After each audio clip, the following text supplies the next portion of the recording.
Ladies and gentlemen, Peter Platter here. Today we're going to be looking at some body cam footage from police officers. This comes from the EWU Body Cam YouTube channel, and it's cops trapped in real-life chainsaw massacre. Now, the only reason I feel like I can provide some insight, some commentary on this, is because I was an EMT, where we actually did like first responder work. You know, we're not some fire department coming after everything's all clear and safe and everything. Like, we were like in there. So I'm going to be looking at this kind of from like that perspective, and then knowing, you know, working with cops a good amount, knowing like their sort of stuff. So let's watch it and see what happened here, because I actually haven't seen this before. So it'll be interesting. This man is disturbed. Drop it! Drop it! Why is the cop letting him start it? Taser forward! Taser. You pulled a gun there. You pulled a gun there. You gotta get tased! You gotta get tased! When a man wielding a chainsaw That's storms a insane. retirement home in St. Charles, Illinois, he turns a peaceful haven for the elderly into a scene of absolute terror. As Okay, like, I have worked in those facilities as well, you know, like nursing homes, and they're very calm, peaceful places. I literally cannot comprehend why someone would go into a nursing home with a chainsaw. It doesn't make any sense. I could easily see how something like that would happen, because it's like, at least when I worked at, there wasn't like a whole lot of security. There was like a front desk person, and like that's about it. And like that front desk person is also just like a CNA who's like still managing other patients and stuff. So like they're not even there all the whole time. But like, why would someone do this? That's the first thought, you know? Like, and second, probably no one's gonna even be really able to fight back. The one I worked at, you know, there wasn't security or anything. You know, it's just all the nurses, all like two of them, and just a bunch of CNAs, and then all the old people. Like they can't do anything against that. local police attempt to put a stop to his rampage, officers are forced into a life or death confrontation when they become his next targets. Yeah, it has the to be. following is based on official police records. On the early morning of December 1st, 2024, December 911 24th. That receives is a call recent. from a man with an unusual concern. Hi, I'm calling to report a guy who is not right in the head. Not He's right got in the a head. chainsaw cutting down a really big Oh. tree. Does it look like he's part of like a landscaping crew or anything? No. This man is disturbed. He's Now he's disturbed. walking away from the tree. He's walking towards River Glen. Did he cut the He tree was down? holding a chainsaw and cutting down a tree. Yeah, he appears to be having some sort of mental episode. He just took off his shirt. Does Oh. it appear that he's under the influence of anything? I would say he's So that's how they got him early, I guess, because they were able to call this in, and like, good on that person for seeing that there was someone cutting down a tree that they shouldn't be, and then he's stripping his clothes off. Of course that's gonna happen. Like, good thing he did that. Otherwise, if he had done like just gone in there straight away, like, it would have been a lot worse. having some sort of problem. He's opening the front door of the place. God, I hope that place is locked. Yeah. An officer quickly arrives at River Glen of St. Charles, a senior retirement and assisted living facility. When he tries the front door, however, he finds it locked. I really gotta say, that door being locked is probably what literally saved one's lives right there. You know? Because just like I was saying, the one that I was at, people could just walk on in. No one would stop them. You know? And like there's barely any people at the front of the hall because they're all busy just working, you know, one CNA to like 20 patients. Like, wow. That's life saving right there. Lock your doors. Hey, what's going on with this guy? I don't know. He came in here. Hey, can you hold this door open? Yes, More police please. are coming. As he searches the hallway for the suspect, another 911 call reaches dispatchers from a staff member hiding somewhere nearby. Hiding. That's horrible. 911. Hi, we're at River Glen of St. Charles. There's a strange man that's entered the building. Ma'am, are the police inside with him? Yes, there's one officer. There's one officer. Hey, drop the taser. Drop the taser. Or drop it. Drop it. Drop it. That's Drop just it. like, that's just insane. He's just like holding the chains. At least he's talking to people. But what, like, he's actually crazy. I guess going on in his appearance here, right? He looks like he's, I don't know, 35, 40. You know, maybe. You would never expect to see that. You know? Like, that's why the cops probably like, drop the taser, you know? Because he's just stunned. You don't expect to see that. Oh, man. Crazy. On the ground. On the ground. On the ground. At least it's off. You Get know? back! Get back! Get back! Get back! Hey, drop. Hey, Is a blood pressure cuff on? Is that what that is? step it up. Hey, drop the chainsaw. Drop the chainsaw. One at taser point. The suspect would later Okay, I'm not trying to be stereotypical here, right? But he also, like, I don't know, he kind of looks like someone who you'd expect to use drugs. You know what I mean? Hold on. You know, okay, I'm going to take a guess. What did he take? I bet it's meth. It has to be meth. It's got to be. Right? We'll see if I'm right. I bet I am.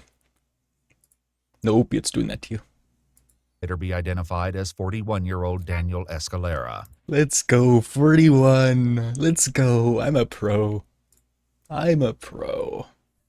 Despite repeated commands, it appears he has no intention of surrendering. Not at all. His eyes Hey, are drop it! His eyes are wide open right there too. Like he is like out of it.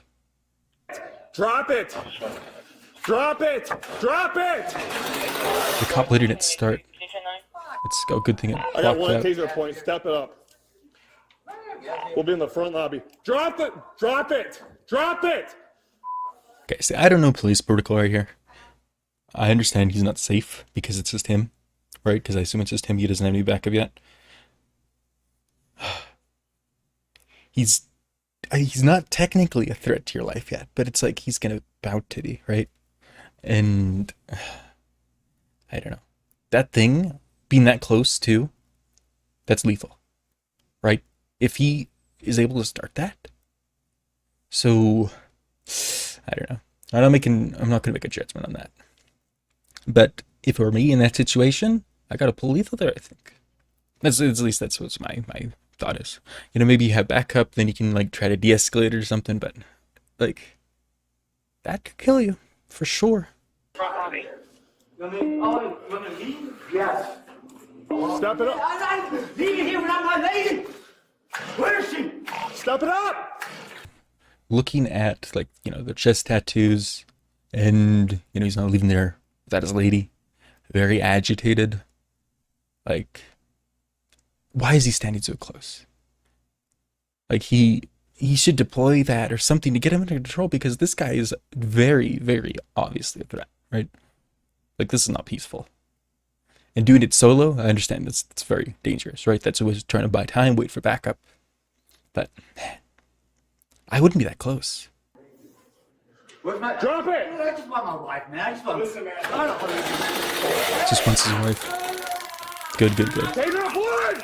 Good deployment there. Hey! Hey! Hey, right here! He's right here! He's right here! Get him out! Come here. Guys, upstairs! Upstairs! Oh! Whoa. That was horrifying. He's running at you. At least the thing's not started. That? Oh, man. There's so many people around. You definitely can't shoot, you know?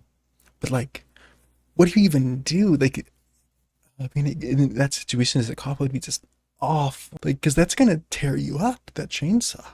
Even just, like, it being blunt and hitting you, that's going to give you cuts. You know, because those blades are sharp.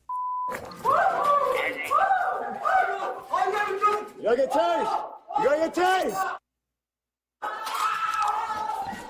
Whoa.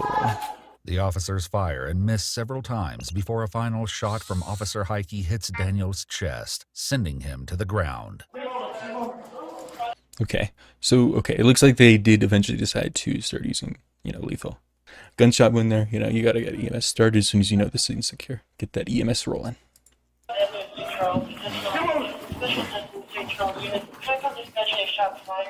There's the shots fired. Yeah.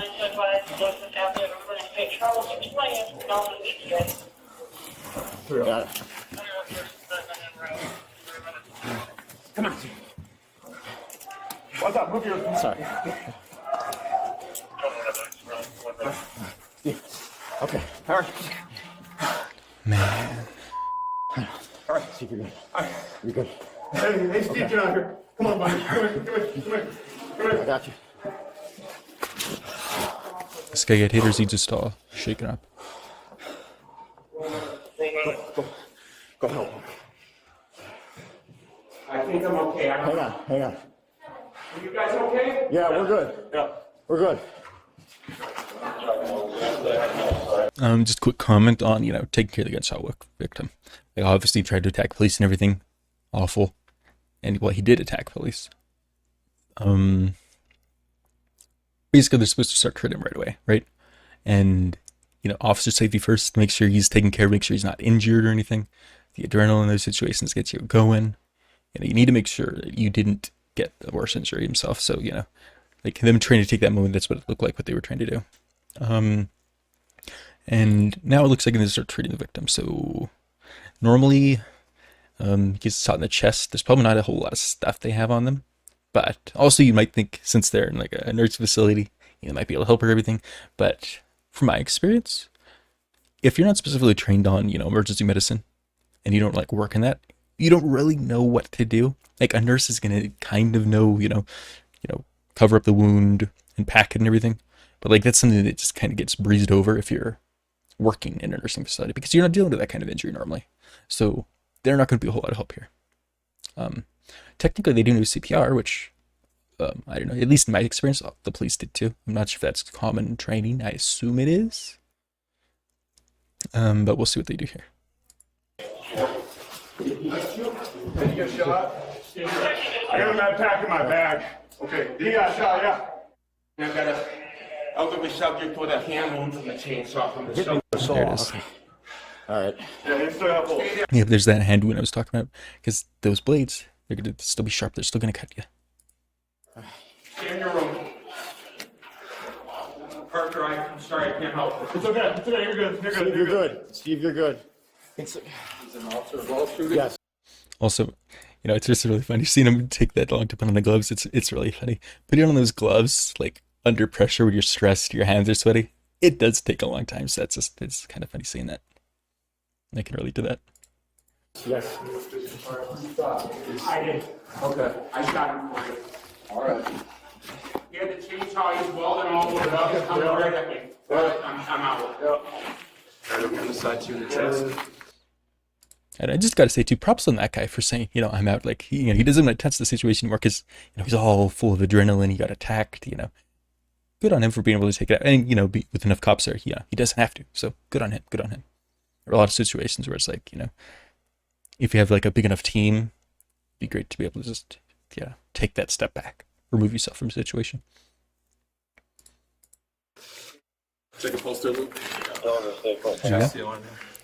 Good chest seal because the wounds. Meanwhile, Officer Heike is checked for injuries, given he collided with the suspect while he still carried the chainsaw. I want you to go to your room, please. He ran into me with the chainsaw here, but I just cut his right,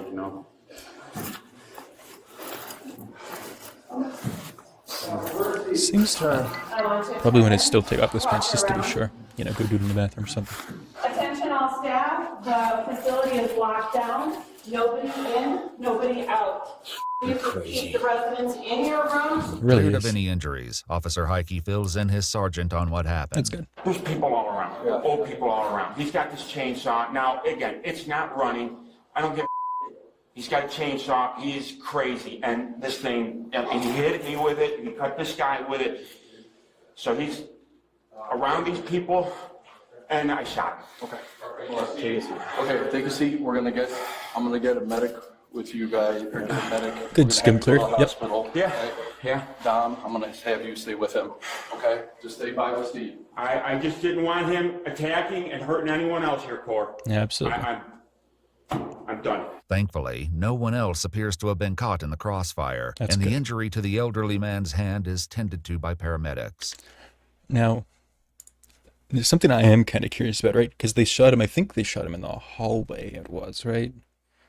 Yeah. So, where did that bullet end up going, right? Is it still in him? Maybe it is. But, try and figure out where that went to see if any of the rooms are behind it. Or, like, where Rick said, some, firearm stuff.